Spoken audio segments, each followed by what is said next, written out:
pagi guys. Kamu oronyo jak pasi mataulim alias Bali dicut. Empat hai guys ngon kami guys. Ini namanya Rahmi binti Yahdo.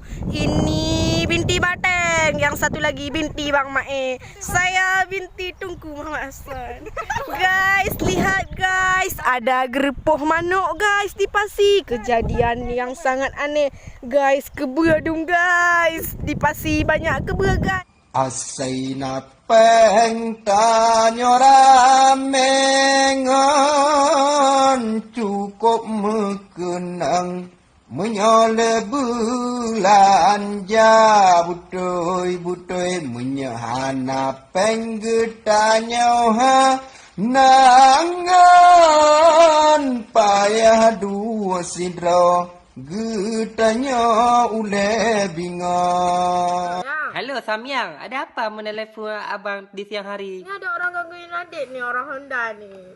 Orang Honda atau orang yang maha? Atau jangan-jangan yang maha kuasa ya? Nggak marah abang, tak cemburu. Buset, marah baru gue. Cemburu buat abang nih kalau ada yang ganggu adik. Perkara-perkara adik. Panasonic abang nih jadinya. Bikin hati abang panas dalam nih kalau ada yang perkara adik. Siapa perkara adik? Ada selalu dia ganggu adik? Ya, selalu digangguin adik. Halo guys, nyo kau bandara guys. Menuju guys, empat rakalung guys. Okey guys. Ya, kau madai no guys, bu bandara guys. Inang kiban, kapal kami po guys. Oh. Jemput guys.